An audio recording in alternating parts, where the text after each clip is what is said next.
People do bad things, okay? But how can I be charged with the crime of being a responsible father? A felony for that matter, punishable with life imprisonment under the criminal code. God.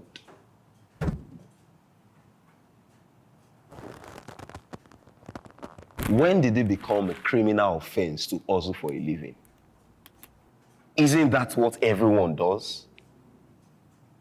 And if I don't do these things, your scriptures will brand me with the derogatory appellation of an infidel. Come on.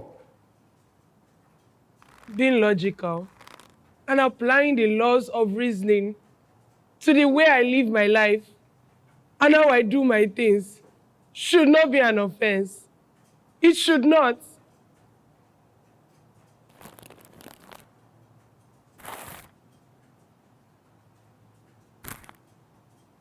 Success usually comes to those who are too busy looking for it.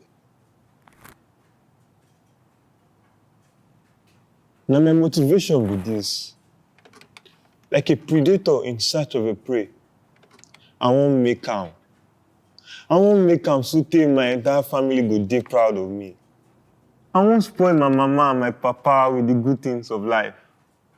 Tell me, what else do men live and breathe for? I don't think such a pursuit should be criminalized by the law of the land. No, nah, it's not supposed to be.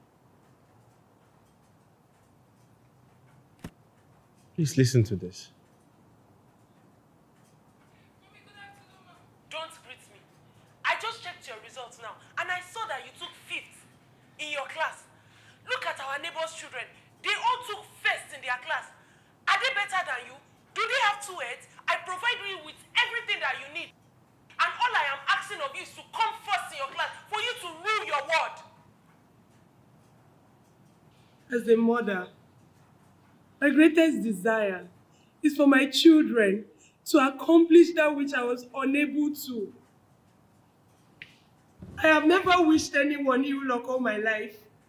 I am a devout and fervent Christian. Hardly do I miss church. I love the Lord.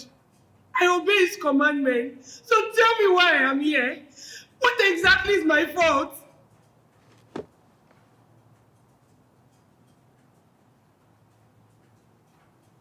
My mommy says I should be the best in my class. So I study hard to be a good girl.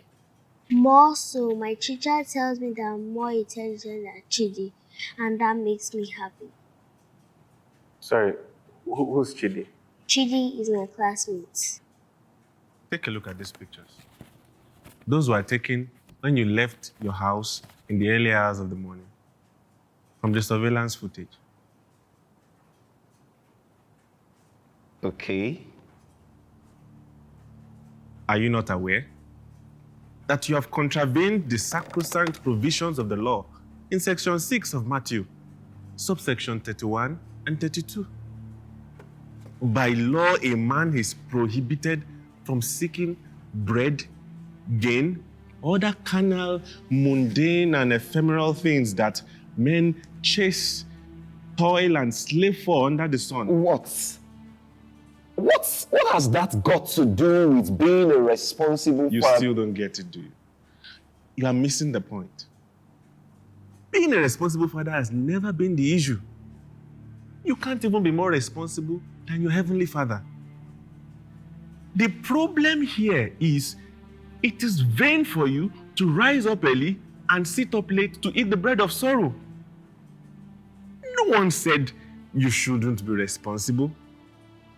Can't you see that your priorities are already misplaced?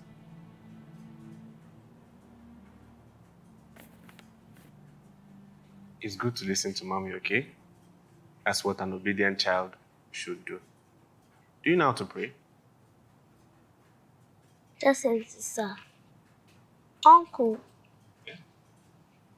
But is it wrong to be the best? Our Constitution clearly states that as parents, we are meant to train our children the way they should go. Worldly aspirations and ambitions are like wildfires. They cause more harm than good when they are not properly tamed. Parents are not meant to stuff their kids with vain aspirations and vile ambitions. But from this evidence, you have suffocated their innocence with philosophies and worldly desires, stifling their growth upon reaching the age of accountability. You are robbing these children of their God-given destiny in order to satisfy your unachieved and most filthy dreams.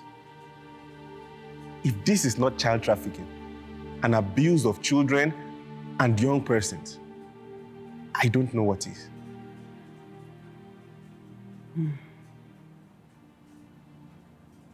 It is not wrong to strive to be the best, okay? It all depends on how well we define the word best. You see, the best is God. So when you are desiring to be the best, you must be desiring to be like Him. Because anything other than God is not the best. One thing you should do, my dear, is to pray for daddy and mommy and your teachers so that they can bring out the best from you according to God's purpose. Your headlong sprint towards failure was set in motion the moment you began to think that it's your hard work that has provided for you and your family. You trusted in your own strength. You neglected and ignored grace and cleverly hijacked the glory that is meant exclusively for God. It's such a wonder how in the twinkle of an eye, you forgot Him that enabled you. You have unapologetically committed the crime of ingratitude, self-sufficiency, and faithlessness. You've turned a blind eye to section 9 of Romans, subsection 16, and you have changed the gold of the temple to brass. See, taking thought of tomorrow is evil. There is no better way to put it.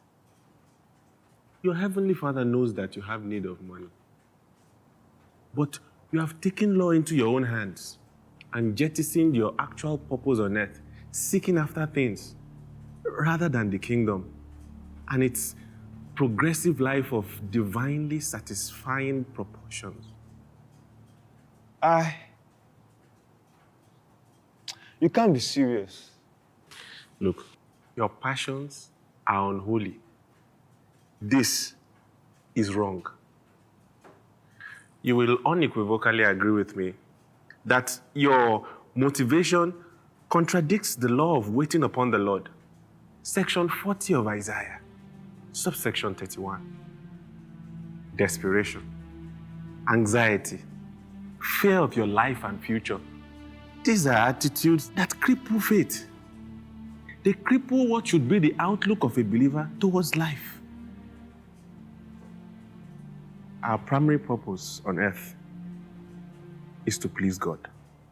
And that is the whole duty of a man.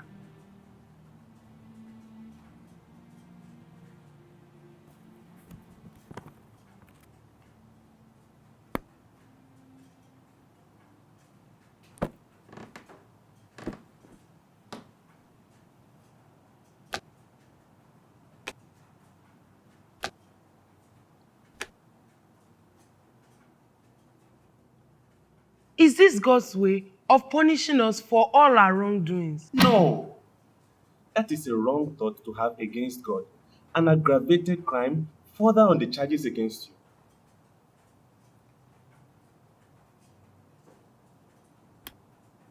You all do not acknowledge God in all your ways. And this has made you to ignore and disobey the law that God set forth.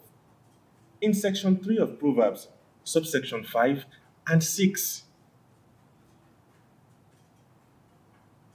The principle you must understand is this. When you disobey one law, you are inadvertently obeying another. While you disobeyed that law in section 3 of Proverbs, you unwittingly obeyed another law that is responsible for this bondage. Don't you know that you are a servant of whom you obey, whether righteousness or unrighteousness? God did not create man to live in perpetual fear of his life. It is this fear of tomorrow that is responsible for these chains. But you know, I believe man was not created to live fear of tomorrow. Inside this, you'll find the answers that you are looking for. You'll find the freedom and the healing that you need. You can trust me on this one.